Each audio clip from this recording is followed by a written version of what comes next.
मुश्किलों का कुछ इस कदर सामना करो ताकि जीते तो भी इतिहास बन जाए और हारे तो भी इतिहास बन जाए। Hello and good morning everyone, आप सभी लोगों का मैं स्वागत करता हूं स्टडी ग्लॉस के ऊपर।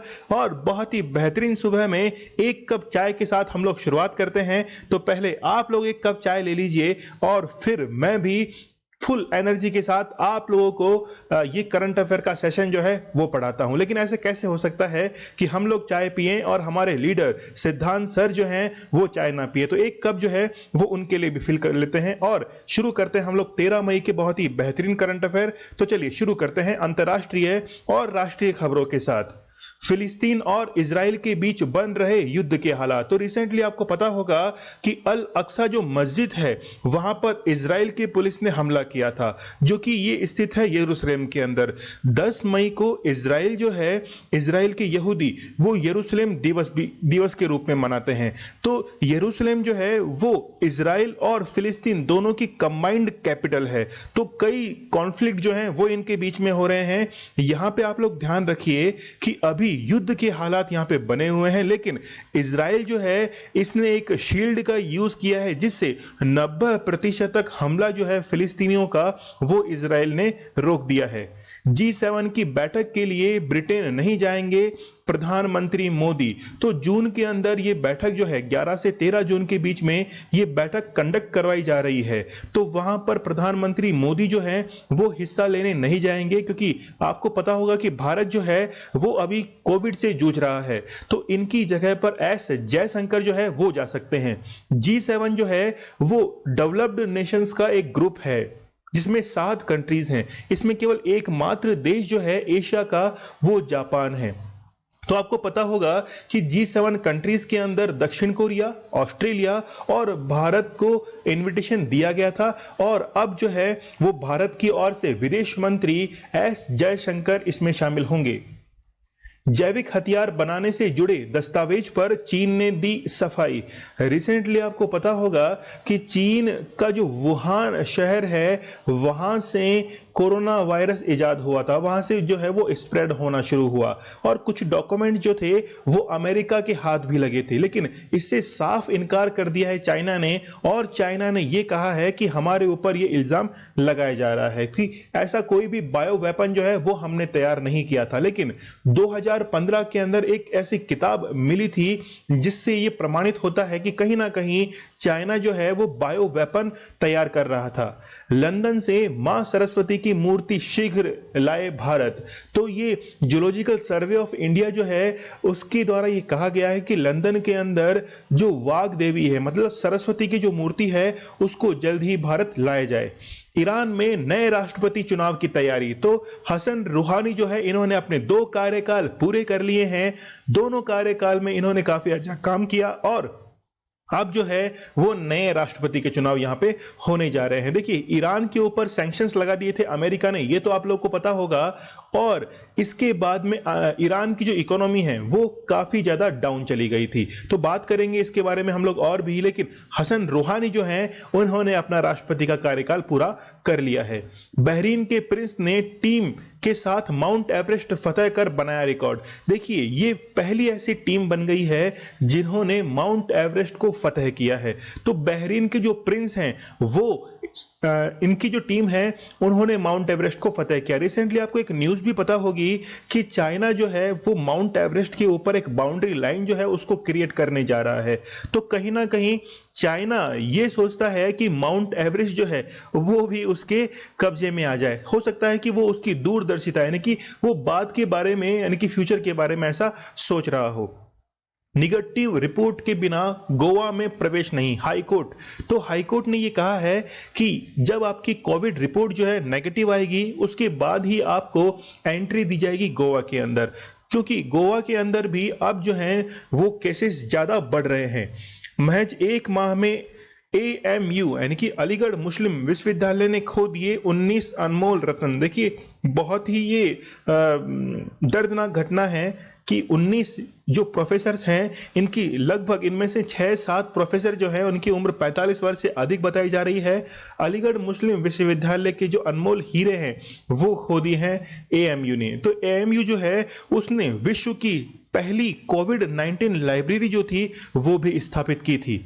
सिर्फ 251 रुपए में 9 दवाएं और गरीबों को मुफ्त दी जाएगी। तो क्या ये भारत में सभी जगह है? नहीं, बनारस और बनारस के बाद अयोध्या, तो दो ऐसी जगह हैं जहां पर जितने भी मेडिकल शॉप्स हैं उनके द्वारा कोविड की दवाएं जो है वो 251 रुपए के अंदर दी जाएगी और गरीबों को तो ये मुफ्त दी जाएगी।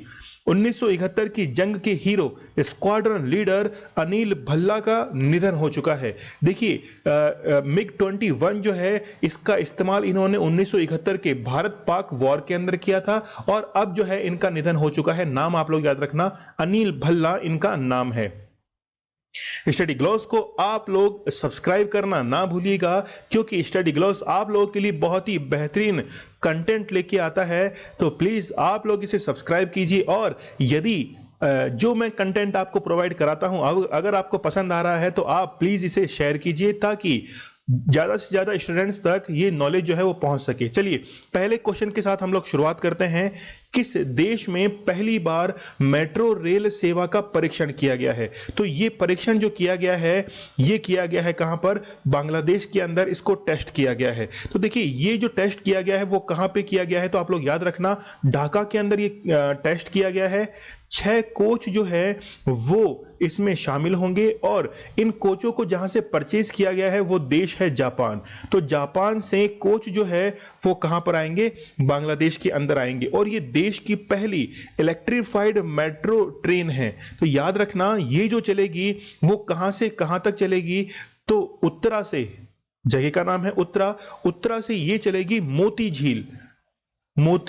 झील के बीच में ये मेट्रो ट्रेन जो है वो चलेगी। तो ये अगले साल यानी कि 2022 के अंदर ये शुरू होने जा रही है। देखिए हम लोग बात करें बांग्लादेश की तो आप लोग को पता होगा रिसेंटली 26 मार्च को प्रधानमंत्री मोदी जो है वो बांग्लादेश गए थे, क्योंकि बांग्लादेश जो है 26 मार्च को 50वां स्वतंत्रता दिवस यानी कि इंडिपेंडेंस डे जो है वो मनाता है, जबकि इस दिन शेख मुजीबुर रहमान की 100वीं जयंती रहती है। तो दोनों को आप लोग याद रखना।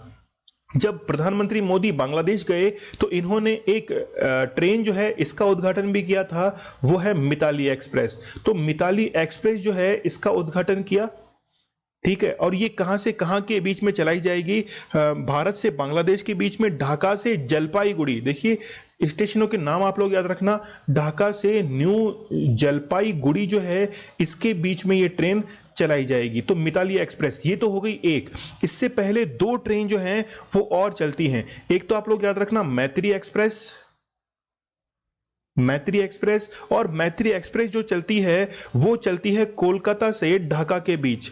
कोलकाता से ढाका के बीच ये चलती है। दूसरी एक ट्रेन और है, मतलब तीसरी ट्रेन हम लोग कह सकते हैं, वो है बंधन एक्सप्रेस। तो बंधन एक्सप्रेस जो है वो भी चलती है कोलकाता से कुलना के बीच, ठीक है। कोलकाता से कुलना के बीच, ये वही कुलना है जहां से भीमराव अंबेडकर ने मुस्लिम लीग की सहायता से चुनाव जीता था संविधान सभा के लिए। लेकिन ये जो जैसुर कुलना था ये पार्टीशन के समय बांग्लादेश के अंदर चला गया था। तो ये आप लोग याद रखना, शेख मुजीबुर रहमान जो है इनको हम लोग बांग्लादेश का मुक्तिदाता और जन्मदाता भी कहते हैं। चलिए बढ़ते हैं हम लोग आगे। वह कौन सा देश है जो भारत की स्वतंत्रता के दिन शोक दिवस के रूप में मनाता है? तो आप लोग याद रखना, बांग्लादेश जो है वही ऐसा देश है कि हम लोग तो मनाते हैं स्वतंत्रता दिवस और वो मनाता है शोक दिवस के रूप में। क्या कारण है इसके पीछे? देखिए शेख मुजीबुर रहमान, जिनको बांग्लादेश का जन्मदाता कहा जाता है, उनकी हत्या कर दी गई थी 15 अगस्त 1975 को। बांग्लादेश जो आजाद हुआ था वो कब आजाद हुआ था? 1971 के अंदर। तो 1971 के अंदर 16 दिसंबर 1971 को ये आजाद हुआ था। उसके बाद में 1974 को 1974 को इंदिरा गांधी और शेख मुजीबुर रहमान के बीच में सीमा समझौता होता है। आपके सामने जो नेक्स्ट वन लाइनर लिखा हुआ है उसके आंसर भी हम लोग बढ़ रहे हैं। तो इंदिरा गांधी और शेख मुजीबुर रहमान के बीच में समझौता होता है बाउंड्री को लेकर, और वो बाउंड्री का समझौता होता है 1974 के अंदर। इसके बाद में ही कुछ सैनिक विद्रोही जो थे वो इनसे नाराज थे और 1975 में इनकी हत्या कर दी जाती है। तो जो समझौता 1974 में होता है वही 2015 के अंदर 100वें संविधान संशोधन के रूप में बदल जाता है। इसलिए 100वां संविधान संशोधन जो है वो दो देशों के बीच में होता है, एक तो है भारत और दूसरा है बांग्लादेश के बीच में। पूछे कि ये कब हुआ था, वो हुआ था 2015 के अंदर। तो काफी इंपॉर्टेंट है, आप लोग इसे याद रखिएगा। चलिए आगे बढ़ते हैं हम लोग। 10 मई को इजराइल की पुलिस ने किस मस्जिद के ऊपर हमला किया था? तो ये हम लोग अभी बात कर रहे थे इस क्वेश्चन के बारे में, तो ये जो है वो क्वेश्चन अभी यहाँ पे आ चुका है। तो ए जो है ये इसका करेक्ट आंसर रहेगा, अल अक्सा जो है ये इसका करेक्ट आंसर रहेगा। देखिए इसकी घटना के बारे में मैं आप लोग को बता देता हूं कि 10 मई को जो है 10 मई को इजराइल की पुलिस ने हमला किया था यरूशलेम की मस्जिद के ऊपर। ये जो मस्जिद है ये यरूशलेम के अंदर स्थित है। कौन सी? अल अक्सा जो मस्जिद है वो यरूशलेम के अंदर स्थित है। और 10 मई को जो यहूदी हैं, 10 मई को जो इजराइल के अंदर यहूदी रहते हैं वो मनाते हैं यरूशलेम दिवस मनाते हैं। इस दिन डे जो है वो मनाते हैं, इसलिए ये अल अक्सा मस्जिद के अंदर क्या हुए थे? इकट्ठे हुए थे। तो इजरायली जो पुलिस बल है उन्होंने इस पर हमला कर दिया था। देखिए इजराइल और फिलिस्तीन जो है, इजराइल और फिलिस्तीन दोनों की कंबाइंड जो कैपिटल है वो कौन सी है? यरूशलेम है। तो इजराइल ने इसे रिकॉग्नाइज किया था 1980 के अंदर। इजराइल ने 1980 में ये अनाउंस किया था कि यरूशलेम जो है वो हमारी राजधानी रहेगी, और इसके लिए एक बिल जो है वो भी पारित किया था। जबकि फिलिस्तीन ने वर्ष 2000 के अंदर ये बिल पारित किया था कि यरूशलेम जो है वो हमारी राजधानी रहेगी। तो कहीं ना कहीं कॉन्फ्लिक्ट जो है वो यरूशलेम को लेकर भी है। तो दोनों के बीच में जमीनी विवाद है। तो हम लोग इसके बारे में एक फैक्ट और देख लेते हैं कि आप लोगों ने सुना होगा डोम ऑफ द रॉक। तो डोम ऑफ द रॉक क्या है? डोम ऑफ द रॉक, तो डोम ऑफ द रॉक जो है वो एक परिसर है, एक बड़ी सी एक संरचना है जहां पर क्या स्थित है? ये स्थित है अल अक्सा मॉस्क्यू जो है वो स्थित है। चलिए, अपने संपूर्ण नागरिकों को वैक्सीन लगाने वाला देश कौन सा है? तो वो है इजराइल। इजराइल ने अपने सभी नागरिकों को क्या लगा दी है? वैक्सीन लगा दी है। इजराइल की राजधानी यरूशलेम है, और यहां पर जो भाषा बोली जाती है वो कौन सी है? हिब्रू लैंग्वेज जो है वो यहां पे बोली जाती है। आप लोग को पता होगा कि हम लोग एग्रीकल्चर के अंदर जो ड्रिप इरिगेशन काम में लेते हैं, ड्रिप इरिगेशन जो है वो काम में लेते हैं, ड्रिप सिंचाई, वो किसकी देन है? वो इजराइल की ही देन है। और एक आप लोगों ने मोसाद का नाम सुना होगा, मोसाद। तो ये क्या है? ये इजराइल की खुफिया एजेंसी है। बताया जाता है कि पूरे विश्व में सबसे खतरनाक जो खुफिया एजेंसी है वो किसकी है? वो है इजराइल की। तो आप समझ रहे हैं ना मेरी बात? जो मैं आप लोगों को फैक्ट बता रहा हूं वो सारा आप लोगों को अच्छे से याद करना है, और एग्जाम के अंदर इस बार 2021 में उसको चीरफाड़ कर देनी है। तो चलिए, नूरा अल मत ओरसी किस देश की पहली महिला अंतरिक्ष यात्री बनी है? तो नूरा अल मतोसी जो है वो बनी है यूएई की। तो यूनाइटेड अरब एमिरेट जो है इसकी पहली महिला अंतरिक्ष यात्री कौन बनी है वो आप लोग यहां पे देख सकते हैं। नूरा अल मतोसी जो है वो पहली महिला अंतरिक्ष यात्री बनी है। चलिए थर्ड क्वेश्चन पे हम लोग आते हैं। हाल ही में स्पेस एक्स के फाउंडर एलोन मस्क किस बीमारी से ग्रसित हुए हैं? तो इनको अभी एक डिजीज सामने आई है जिसे कहा जा रहा है एस्पर्जर सिंड्रोम। तो एस्पर्जर सिंड्रोम में होता क्या है कि जितनी भी जो सोशल एक्टिविटीज है वो उनसे कटने लगता है, और जितने भी रिश्तेदार हैं उनको देख के वो क्या करता है? थोड़ा सा इरिटेट जो है वो फील करना शुरू कर देता है। या तो हम लोग एक लाइन में कहें कि जितने भी सामाजिक रिश्ते हैं, सोशल वेलफेयर जो है, उनसे कहीं ना कहीं इनको इरिगेशन होने लगती है। तो यहाँ पे एस्पर्जर जो आप लोग नाम देख रहे हैं, ये एस्पर्जर नाम है एक जर्मन डॉक्टर। तो ये क्या थे? एक जर्मन डॉक्टर थे, उनके नाम पर ही इस रोग का नाम रखा गया है। ठीक है, देखिए टर्नर सिंड्रोम क्या होता है? टर्नर सिंड्रोम मतलब आगे से जाके बिल्कुल टर्न कर लेना। मतलब इसका होगा कि हमारी जो संरचना है, डीएनए है, उसमें 46 जो है वो रहते हैं क्या? क्रोमोसोम्स रहते हैं। यदि इसके अंदर एक कम हो जाए, मतलब ये 45 ही रह जाए, यदि क्रोमोसोम्स की संख्या में कमी आती है तो उसे कहा जाता है टर्नर सिंड्रोम, मतलब वापस पीछे की ओर ये घूम गया है। ठीक है, चलिए क्लाइनफेल्टर सिंड्रोम क्या होता है, इसमें +1 जो है यानी कि गुणसूत्रों की संख्या बढ़ जाती है। तो यदि बढ़ जाती है तो मेल जितने भी सिम्टम्स हैं वो डोमिनेट करने लग जाते हैं। चलिए बड़े हम लोग आगे, डी ऑप्शन भी आप लोग देख सकते हैं, कार्पल टनल सिंड्रोम। इसमें क्या होता है कि जो आपकी हथेली, जो आपकी हड्डियां हैं अंगुलियों की, वो एक सिकुड़ कर एक फॉर्म के अंदर आना शुरू हो जाती हैं। ठीक है, एक क्लो जो है वो बनने लगता है।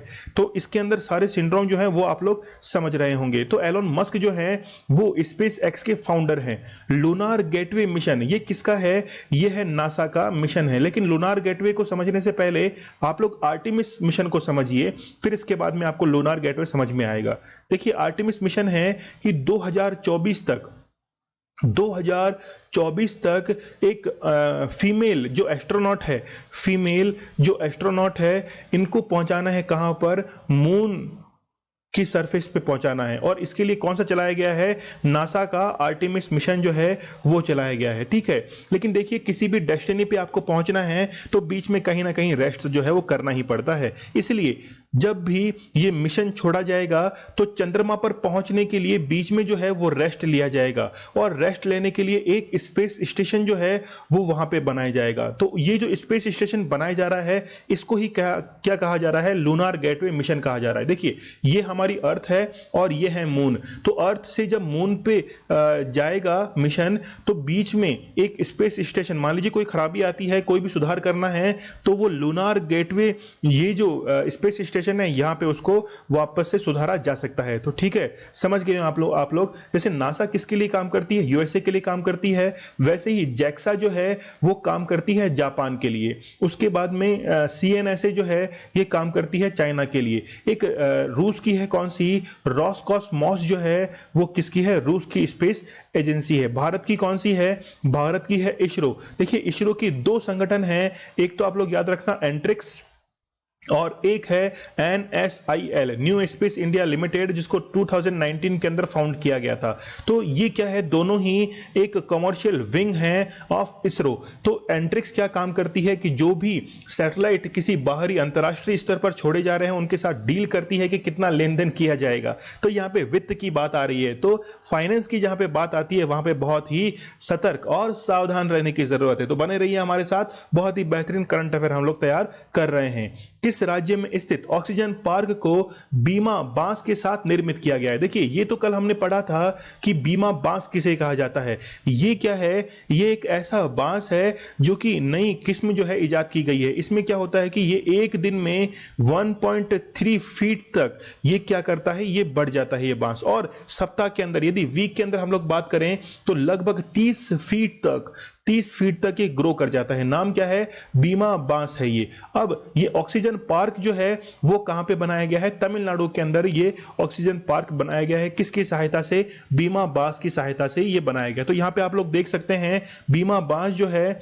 बीमा बैम्बू, ये क्या है, इसकी थिकनेस देखिए और फिर इस नॉर्मल वाले की थिकनेस देखिए, तो दोनों में डिफरेंस जो है वो आपको सीधा सीधा नजर आ रहा होगा। बीमा बांस को क्लोन भी कहा जा रहा है, याद रखना, इसको हम लोग कह रहे हैं क्लोन। अरे आपको समझ में तो आ रहा है ना, ध्यान दीजिए, इधर उधर मत देखिए, मोबाइल की स्क्रीन जो है इस पे कंसंट्रेट कीजिए, लिखते रहिए मेरे साथ में, ठीक है। आपको काफी मजा आने वाला है। स्टडी ग्लॉस जो है इस पर मैं बहुत ही बेहतरीन स्टैटिक जीके करंट अफेयर का सेशन जो है वो आप लोगों का बहुत ही अच्छे से मैं तैयार करा दूंगा। चलिए तमिलनाडु की हम लोग बात करें तो यदि पूछा जाए कि हल्दी अनुसंधान केंद्र कहां है, तो हल्दी अनुसंधान केंद्र जो है वो तमिलनाडु के अंदर स्थित है। और आप लोगों ने इरोड हल्दी सुनी होगी, तो इरोड हल्दी जीआई टैग पा चुकी है, वो किसकी है, तमिलनाडु की है। एक आपने सुना होगा डिंडीगुल ताला, तो डिंडीगुल ताला जो है वो भी किसका है, तमिलनाडु का है, जिसने जीआई टैग जो है उसको मिल चुका है। केरल के अंदर भारत का पहला, यानी कि भारत का पहला तैरता हुआ सोलर पार्क जो है वो निर्मित किया गया था केरल के अंदर। दूसरा किया गया था काबा के अंदर, ठीक है। और तीसरा जो किया गया था वो कहां किया गया है, तेलंगाना के अंदर निर्मित किया गया है, जो कि सबसे बड़ा है, ठीक है। समझ गए इस बात को। चलिए आगे बढ़ते हैं हम लोग। भारत का पहला ऑक्सीजन बार कहां स्थापित किया गया है, तो ऑक्सीजन बार जो है वो कहां पर स्थापित किया गया है, वो स्थापित किया गया है दिल्ली एयरपोर्ट पर।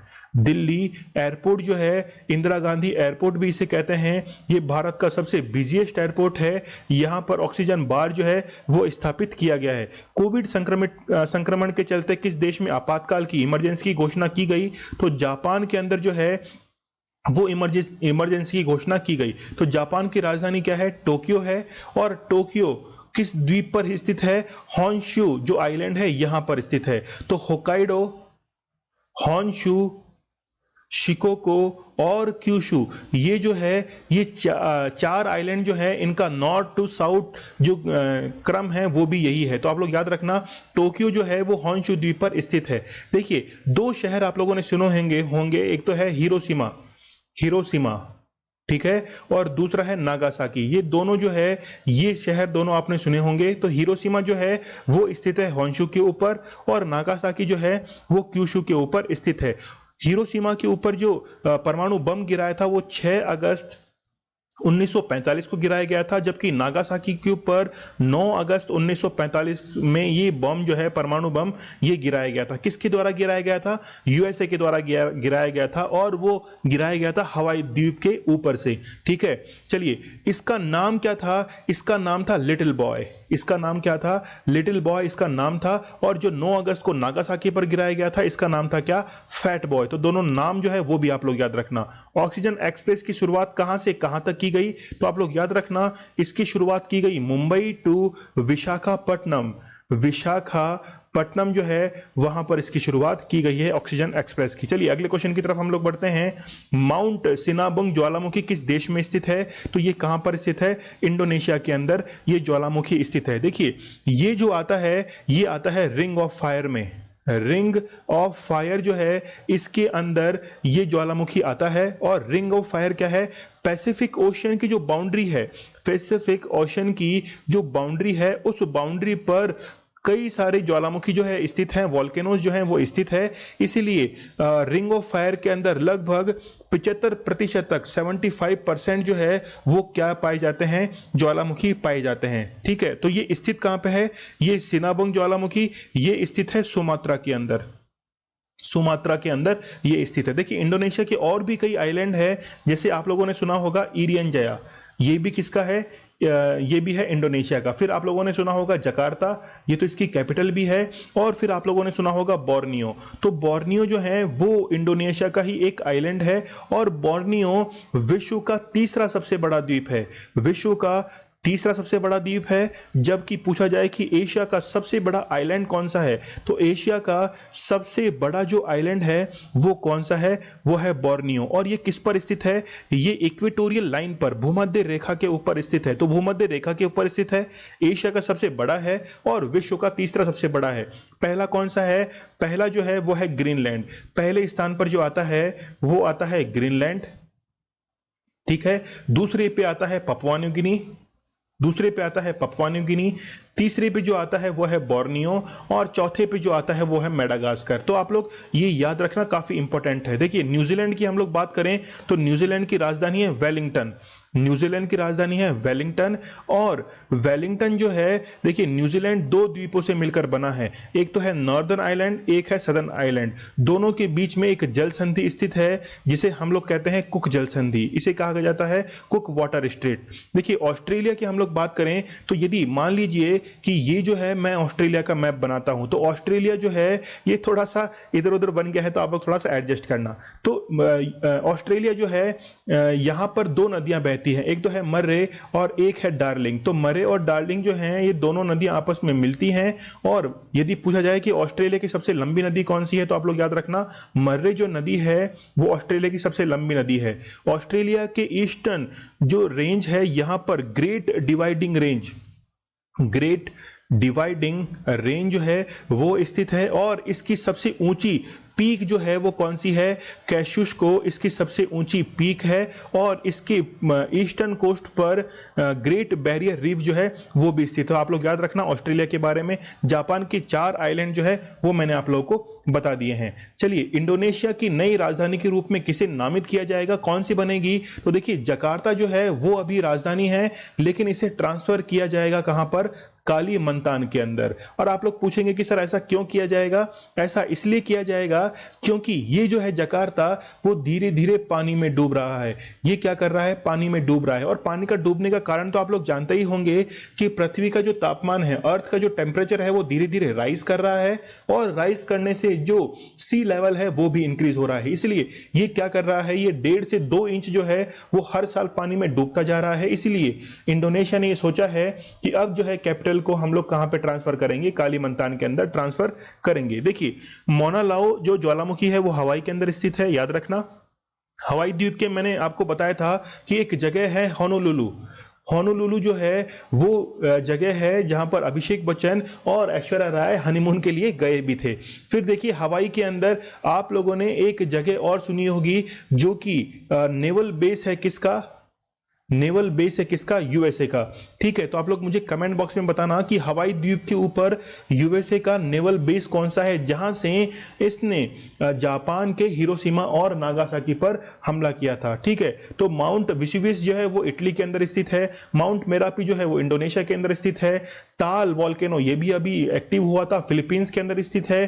फिर ग्लिराज जो है वो कोलंबिया के अंदर स्थित है, और सांता मारियो ये ग्वाटामाला के अंदर स्थित है। तो आप लोग याद रखना। देखिए, भारत की यदि हम लोग बात करें तो भारत के अंदर एकमात्र एक्टिव वॉल्केनो कौन सा है? तो बैरन आइलैंड जो है, बैरन द्वीप, वो एकमात्र एक्टिव वॉल्केनो है जो कि कहां पर स्थित है? अंडमान एंड निकोबार पर स्थित है। चलिए आगे बढ़ते हैं हम लोग। हाल ही में किस संस्था के द्वारा भारत में कोविड-19 के लिए $15 मिलियन की सहायता दी गई है? तो आप लोग याद रखना, ट्विटर के द्वारा यह हेल्प की गई है इंडिया की। और ट्विटर के अभी हेड कौन है? वो है जैक डॉर्सी। तो जैक डॉर्सी ने ये अनाउंस किया कि वो कोविड-19 की जो सेकेंड वेव भारत के अंदर आई है उसमें भारत की ये हेल्प करेगा। तो मार्क जुकरबर्ग जो हैं वो किसके फाउंडर हैं? फेसबुक के फाउंडर हैं। ये भी आप लोग याद रखना। देखिए, फेसबुक जो है, फेसबुक और ट्विटर ये क्या है? सोशल नेटवर्किंग साइट है। ट्विटर का अभी भारतीय वर्जन जो है वो कौन सा है? वो है कू ऐप। कू ऐप जो है ये क्या है? ट्विटर का भारतीय वर्जन है। चलिए, डूम्सडे ग्लेशियर कहां स्थित है? तो ये स्थित है अंटार्कटिका में। अंटार्कटिका जो है यहां पर डूम्सडे ग्लेशियर स्थित है, और ये धीरे धीरे पिघल कर, यानी कि यहां से ये टूट गया था और ये बढ़ रहा था किसकी तरफ? जॉर्जिया की तरफ ये बढ़ रहा था, साउथ अटलांटिक ओशियन के अंदर। हाल ही में किस नदी के किनारे? तो नदी का नाम पूछा गया है कि किस नदी के किनारे 3000 साल पुरानी गोल्डन सिटी खोजी गई। नदी पूछी गई है केवल, तो वहां पर नदी आपको बतानी है कौन सी? Nile river. केवल नाइल रिवर बतानी है। ठीक है, इंफॉर्मेशन केवल इतनी होती है। लेकिन ये नाइल रिवर कहां स्थित है? मिस्र के अंदर स्थित है। देखिए, नाइल रिवर जो है वो 2 नदियों से मिलकर बनती है। कौन कौन सी वो 2 नदियां हैं? देखिए, 2 झीलें मैं आप लोग को बताता हूं। एक तो यहां पे मैं लिखता हूं टाना झील, ठीक है, यहां मैं लिखता हूं विक्टोरिया झील। तो 2 झीलें मैंने, 2 लेक्स जो हैं वो यहां पर लिख दी हैं। विक्टोरिया झील से निकलती है व्हाइट नाइल रिवर, और टाना झील से निकलती है ब्लू नाइल रिवर। ये दोनों जहां मिलती है वो है दक्षिणी सूडान के अंदर, ये जाकर मिलती है। फिर ये जो है वो साउथ से नॉर्थ की तरफ बढ़ती है, और मेडिटेरियन सी में जो है वो जाकर गिर जाती है। यहां पर इस पर एक बांध बना हुआ है जिसका नाम है असवान बांध। असवान डैम जो है वो बना हुआ है, और एक झील भी स्थित है जिसे कहा जाता है नासिर झील। तो आप लोग याद रखना, ये जो टाना झील है ये कहां स्थित है? इथोपिया के अंदर स्थित है। और ये जो विक्टोरिया झील है ये तंजानिया और केनिया की सीमा पर स्थित है। तो इतनी बातें आप लोग को याद रहेंगी। चलिए नेक्स्ट बढ़ते हैं हम लोग। अंतरराष्ट्रीय क्रेडिट रेटिंग एजेंसी मूडीज ने भारत के लिए कितनी विकास दर अनुमानित की है? देखिए, मूडी जो है वो रेटिंग्स डिसाइड करती है किसी कंट्री के लिए। तो अभी रिसेंटली जो है इसने डिसाइड कितना किया है? 9.3 जो है वो डिसाइड किया है। यदि हम लोग 10.5 की बात करें तो आरबीआई जो है इसने भारत की अनुमानित दर जो है वो डिसाइड की थी 10.5। 11 जो है ये किसने की थी? क्रिजाल।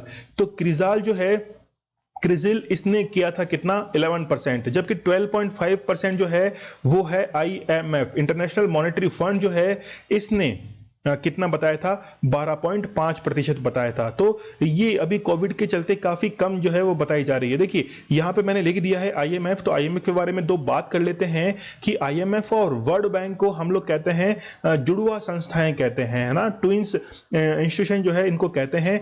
ब्रेटन वुड्स जो सम्मेलन था, ब्रेटन वुड्स जो सम्मेलन हुआ था उसमें इनकी स्थापना की गई थी। दोनों का मुख्यालय एक ही बिल्डिंग के अंदर स्थित है, वॉशिंगटन डीसी के अंदर। ठीक है, तो आप लोग याद रखना वॉशिंगटन डीसी के अंदर इनका मुख्यालय स्थित है। और आईएमएफ के अभी अध्यक्ष कौन है? Christina Georgieva. क्रिस्टीना जॉर्जिवा जो है वो आईएमएफ की हेड हैं, जबकि वर्ल्ड बैंक के कौन है? वो है डेविड इधर मालपासकर, मतलब डेविड मालपास। ठीक है, चलिए याद रहेगा आप लोगों को। आगे बढ़ते हैं। हाल ही में सेरोजा साइक्लोन किस देश में आया है? तो आप लोग याद रखना ऑस्ट्रेलिया के अंदर ये आया है। और ऑस्ट्रेलिया की अभी हम लोगों ने बात भी की थी कि ऑस्ट्रेलिया की सबसे लंबी नदी मरे, ऑस्ट्रेलिया की सबसे ऊंची चोटी कैशुस्को ग्रेट डिवाइडिंग रेंज यहां पर स्थित है। और ऑस्ट्रेलिया के नीचे एक देश स्थित है। देखिए ये ऑस्ट्रेलिया है और ऑस्ट्रेलिया के नीचे एक देश स्थित है जिसे कहते हैं तस्मानिया। इसी कहा जाता है तस्मानिया।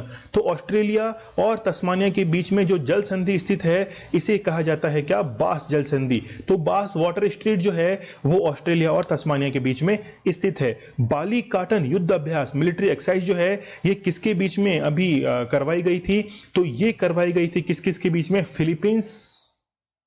फिलीपींस और किसके बीच में? यूएसए के बीच में अभी ये कंडक्ट करवाई गई थी। कहां पर कंडक्ट करवाई गई थी? तो साउथ चाइना सी जो है, साउथ चाइना सी दक्षिणी चीन सागर के अंदर ये कंडक्ट करवाई गई थी।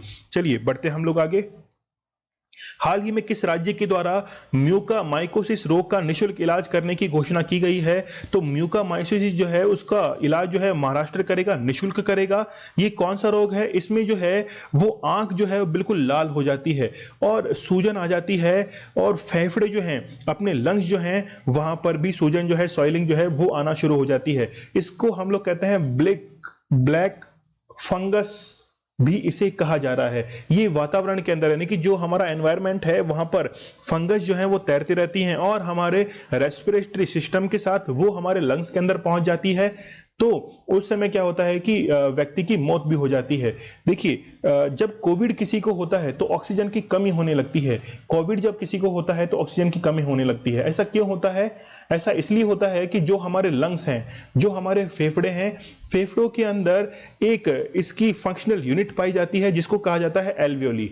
आप लोग याद रखना एल्वियोली लंग्स की फंक्शनल यूनिट है। जैसे हम लोग कहते हैं किडनी की नेफ्रॉन है, वैसे ही एल्वियोली जो है वो लंग्स की फंक्शनल यूनिट है। तो यहाँ पे क्या होता है कि ये जो है जो ऑक्सीजन लेके आई है, हम लोग बाहर से ऑक्सीजन ली है, वो ऑक्सीजन पहुंचाई जाती है ब्लड के अंदर, ब्लड के अंदर पहुंचाई जाती है और यहां से क्या हो कि CO2 जो है उसको ले लिया जाता है। तो गैसेज जो है उसका एक्सचेंज किया जाता है एल्वियोली के द्वारा। अब ये जो ऑक्सीजन यहां पे पहुंचाई गई है, यदि मान लीजिए कि ब्लड की क्लोटिंग यहां पे हो गई है, ब्लड जो है वो जम गया है, क्लोट यहां पे हो चुका है, तो ऑक्सीजन जो है वो सप्लाई होना बंद हो जाती है। इसमें ऑक्सीजन की कमी हो जाती है पेशेंट के अंदर और कोविड के अंदर ऑक्सीजन की कमी हो जाती है और फिर उसकी मौत हो जाती है। इसीलिए उसको क्या दिया जाता है? ऑक्सीजन बाहर से उसको दिया जाता है। ठीक है, चलिए गोवा के बारे में हम लोग बात करें तो भारत का पहला GI टैग सेंटर जो है वो गोवा के अंदर स्थापित किया गया था। गोवा की खोला मिर्च जो है वो क्या की गई थी? GI टैग जो है ये इसको मिल चुका है। ठीक है, चलिए मध्य प्रदेश को हम लोग क्या कहते हैं? इसको कहते हैं टाइगर स्टेट, क्योंकि पूरे भारत के 20% टाइगर जो है वो यहाँ पे पाए जाते हैं। भारत में कितने टाइगर हैं? 2967 जो हैं वो पूरे भारत के अंदर टाइगर्स हैं और मध्य प्रदेश में कितने हैं? 526 जो है वो मध्य प्रदेश में है, जबकि 524 कहां पर है? कर्नाटक के अंदर स्थित हैं टाइगर। चलिए भारत का पहला वर्टिकल फॉरेस्ट टावर जो है वो कहां निर्मित किया गया है? तो वो निर्मित किया गया है बेंगलुरु के अंदर। तो यहां पर ये वर्टिकल देख सकते हैं आप लोग, यहां पे पौधे जो हैं वो बालकनी के अंदर लगाए गए हैं। शानदार ये बिल्डिंग लग रही है, इसमें तो रहने में मजा ही आ जाए। मतलब एसी की कोई जरूरत नहीं है, आराम से रहो, मस्त रहो, आराम से बालकनी में संडे के रोज जो है चाय का कप हमारे हाथ में हो और फिर करंट अफेयर जो है वो मेरे द्वारा आप लोग पढ़ते रहो। चलिए नेक्स्ट देखिए, साजीबू चेरोबा किस राज्य में मनाया जाता है? तो देखिए मणिपुर के अंदर ये मनाया जाता है। मणिपुर का ये त्योहार है और जब नव वर्ष आता है, नव वर्ष जब आता है तो ये त्योहार मनाया जाता है। ठीक है, मणिपुर की यदि हम लोग बात करें तो मैरी कॉम जो है, एमसी मैरी कॉम, वो यहाँ से मणिपुर से बिलोंग करती है और भारत का एकमात्र तैरता हुआ नेशनल पार्क कैबुल लामजाओ वो यहाँ पर स्थित है। कैबुल लामजाओ स्थित है। यदि पूछे किस झील पर स्थित है तो लोकटक झील जो है वो आप लोग इसके अंदर बताना। तो साजिबू चेरोबा जो है वो मणिपुर का एक त्योहार है जो कि नव वर्ष को मनाया जाता है। चलिए, भारत की किस झील में फ्लोटिंग एम्बुलेंस की शुरुआत की गई है तो वो कौन सी झील है? वो है डल झील। तो डल झील जो है यहाँ पर फ्लोटिंग एम्बुलेंस की शुरुआत की गई है। और डल झील जो है वो कहां पर स्थित है? जम्मू एंड कश्मीर के अंदर स्थित है। चलिए, चिल्का लेक के बारे में हम लोग बात करें तो चिल्का लेक जो है वो भारत की सबसे बड़ी खारे पानी की झील है, सैलाइन वाटर की है और ये जो है वो वर्ल्ड हेरिटेज साइट के अंदर भी काउंट होती है। यानी कि इसको हम लोग कहते हैं, ये जो है वो रामसर साइट जो है उसमें भी ये काउंट होती है। सांभर लेक की हम लोग बात करें तो ये राजस्थान के अंदर स्थित है। एक फैक्ट यदि हम लोग इसमें बात करें सांभर झील के बारे में तो रिसेंटली अभी 1500 जो है वो पक्षियों की यहाँ पे मौत हुई थी जो कि साइबेरियन क्रेन थे। साइबेरिया से ये आते थे, साइबेरियन क्रेन इनको कहा जाता है। और इनकी जिस कारण से डेथ हुई थी वो एक बैक्टीरिया था। उस बैक्टीरिया का नाम क्या है? उस बैक्टीरिया का नाम है एवियन बोटुलिज्म।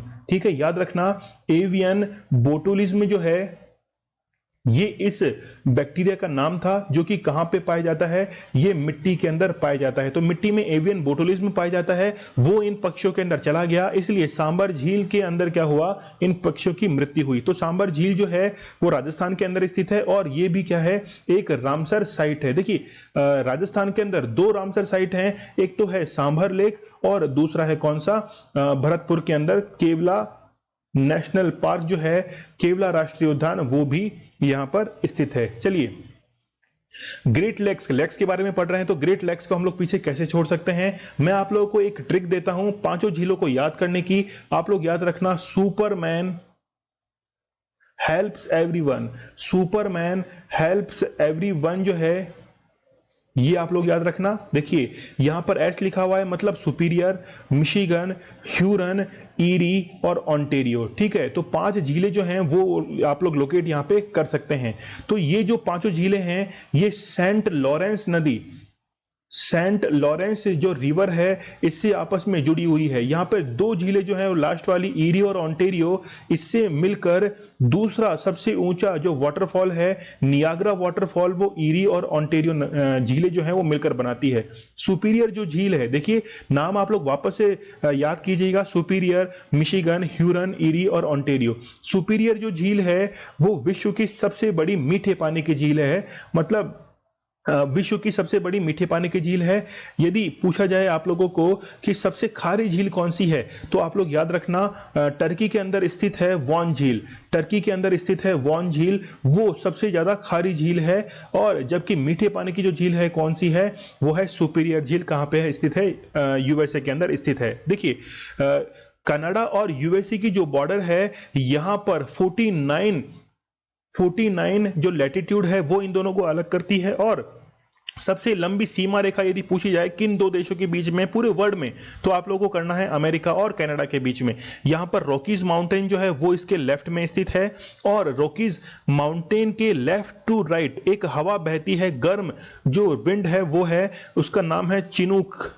चिनूक जो है वो एक वार्म विंड जो है वो फ्लो करती है लेफ्ट टू राइट। ठीक है, यहां पर एक जो घास के मैदान है, ग्रास लैंड, उनको कहा जाता है प्रेरीज। ठीक है, तो आज आप लोगों को लग रहा होगा कि सर जो है वो आराम से खुल के पढ़ा रहे हैं काफी ज्यादा। तो देखिए, हम लोग को काफी सारी नॉलेज जो है वो कलेक्ट करनी है। तो प्रेरीज, घास की भूमि जो है, ग्रास लैंड्स, वो कहां पाए जाते हैं? नॉर्थ अमेरिका के अंदर पाए जाते हैं।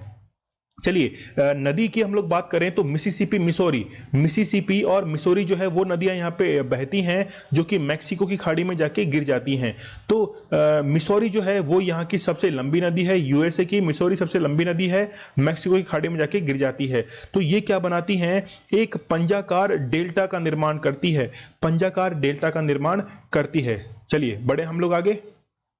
वह कौन सी बीमारी है जिसमें इंसान बाहर से खुश दिखाई देता है लेकिन अचानक से सांस लेने में तकलीफ होने पर उसकी मृत्यु हो जाती है? तो आप लोग याद रखना, हैप्पी हाइपोक्सिया, तो ये इस बीमारी का नाम है। देखिए हाइपोक्सिया हम लोग किसे कहते हैं, हाइपोक्सिया कहा जाता है कि व्यक्ति को क्या होता है, ऑक्सीजन की कमी जो है, ऑक्सीजन लेवल जो है वो कम होने लगता है, जिससे एक ऑर्गन के अंदर ऑक्सीजन सप्लाई जो है वो बंद हो जाती है। लेकिन हैप्पी क्या मतलब है इसका, कि हैप्पी में बाहर से तो वो खुश दिखाई देता है, लेकिन अंदर से जो है वो काफी बीमार है। तो बाहर से खुश दिखाई देने के बावजूद भी क्या होता है, ऑक्सीजन लेवल में डाउन होने के कारण उसकी मृत्यु हो जाती है। चलिए, महापरिनिर्वाण दिवस कब मनाया जाता है, तो आप लोग याद रखना 6 दिसंबर को महापरिनिर्वाण दिवस मनाया जाता है। देखिए 14 अप्रैल को भीमराव अंबेडकर जी का जन्म हुआ था और 14 अप्रैल 1891 को, और इनकी जो मृत्यु हुई थी, तो अगर मैं गलत नहीं हूं तो 6 दिसंबर 1951 को इनकी डेथ हुई थी। तो जब इनकी डेथ हुई थी तो 6 दिसंबर को हम लोग मनाते हैं महापरिनिर्वाण दिवस के रूप में। तो इन्होंने क्या किया था, लास्ट टाइम पर बौद्ध धर्म जो है उसको ग्रहण कर लिया था। लगभग 1 लाख व्यक्ति इनके साथ में थे। देखिए एक फैक्ट आप लोग और याद रखना कि यहां पर एक तो है दीक्षा भूमि, दीक्षा भूमि आप लोग याद रखना, और दूसरी है चैत्य भूमि, चैत्य भूमि, ठीक है। तो दीक्षा भूमि वो है जहां पर अंबेडकर ने क्या हासिल किया था, बौद्ध धर्म जो है उसको ग्रहण किया था। जबकि चैत्य भूमि क्या है, जहां पर इनकी समाधि स्थित है। तो इनकी समाधि जो है वो मुंबई के अंदर स्थित है, और इन्होंने बौद्ध धर्म जो है वो कहां पर, यदि पूछा जाए दीक्षा भूमि कहां स्थित है, तो नागपुर के अंदर दीक्षा भूमि है, ठीक है। चलिए आगे बढ़ते हैं हम लोग। भीमराव अंबेडकर की हम लोग 2 पुस्तकें जो हैं वो भी देख लेते हैं। एक तो है हिंदुओं की पहेलियां, और दूसरा है कौन सा, पाकिस्तान का विचार, ठीक है। तो पाकिस्तान का विचार, पाकिस्तान का विभाजन, ये 2 किताबें जो हैं वो इनकी हैं। 2 बुकलेट जो हैं वो भी इनकी हैं, मैगजीन। एक तो आप लोग याद रखना बहिष्कृत भारत, एक तो है बहिष्कृत भारत, और एक है मूक नायक। ये दोनों जो हैं वो किसकी है, भीमराव अंबेडकर की हैं। भारत में पहली बार किस गैस के बेहतर उपयोग के लिए गोलमेज सम्मेलन, राउंड टेबल कॉन्फ्रेंस आयोजित करवाया गया, तो आप लोग याद रखना ये कॉन्फ्रेंस किसके लिए थी, ये थी हाइड्रोजन गैस के लिए। तो कैसे इसका उपयोग जो है वो बढ़ाया जाए, इसलिए राउंड टेबल कॉन्फ्रेंस जो है वो करवाई गई थी। चलिए रिवाइज कर लेते हैं हम लोग 11 मई के करंट अफेयर को। 100% नल से जल पहुंचाने में कौन सा प्रदेश चौथे स्थान पर आया है, तो आप लोग याद रखना पौंडीचेरी। पहले पे गोवा, दूसरे पे तेलंगाना, तीसरे पे अंडमान निकोबार, और चौथे पे पौंडीचेरी। राष्ट्रीय प्रौद्योगिकी दिवस 11 मई यानी नेशनल टेक्नोलॉजी डे जो है, ये इसकी थीम क्या रही इस बार, science and technology for a sustainable future. दहला बांध किस देश में स्थित है, तो ये स्थित है कहां पर, अफगानिस्तान के अंदर। बांस की सबसे तेजी से विकसित होने वाली, तो अभी हमने देखा भी था कि बीमा बैम्बू जो है, ये इसका करेक्ट आंसर रहेगा। आईपीएल के किस टीम ने कोविड-19 राहत के लिए 30 करोड़ दान दिए हैं, तो आप लोग याद रखना सनराइजर हैदराबाद ने। केंद्र सरकार ने किन संस्थानों को वर्ष 2021-22 के लिए मुक्त अनुदान के तहत राशि आवंटित करने की घोषणा की है, तो आप लोग याद रखना पंचायती राज के लिए। हाल ही में किस खिलाड़ी की पुरानी जर्सी जो है, तो बास्केटबॉल प्लेयर कौन से हैं, वो है माइकल जॉर्डन। स्पेसएक्स में चंद्र मिशन को लॉन्च करने के लिए किस राशि को स्वीकार करने की बात कही गई है, तो डोजी कॉइन जो है वो स्वीकार करने की बात कही गई है। तो 10 मई का स्टडी ग्लोस जो क्वेश्चन था, इसका करेक्ट आंसर था कोएड। तो विदेशी सहायता को ट्रैक करने के लिए, यानी कोविड के अंदर जो भी बाहर से सहायता आएगी उसको ट्रैक करने के लिए कोएड जो है, ये ऐप जो है, इसको पोर्टल जो है इसको लॉन्च किया गया था। तो आज का स्टडी ग्लोज आप लोग के सामने है कि WHO ने चीन की किस वैक्सीन को आपातकालीन इस्तेमाल की मंजूरी दी है। आप लोग कमेंट बॉक्स में मुझे इसका आंसर जरूर से बताना, भूल मत जाना, ठीक है। तो स्टडी ग्लोज आपके लिए बेहतर कंटेंट लेके आता है, बेहतर क्वालिटी के साथ। नॉलेज इज पावर, ये हमारी टैगलाइन है। तो चलिए सब्सक्राइब बटन पर आप लोग क्लिक कर दीजिए। आप लोग को सेशन पसंद आ रहा है, तो आप लोग चाहते हैं कि ये सेशन जो है वो शेयर करना बनता है, तो आप लोग अपने फ्रेंड्स के साथ में इसे शेयर कीजिए। तो ये कंटेंट जो है हम लोग और प्रोवाइड कराते रहेंगे। चलिए कल मिलते हैं हम लोग बहुत ही बेहतरीन करंट अफेयर के साथ, और आज के लिए धन्यवाद, थैंक यू।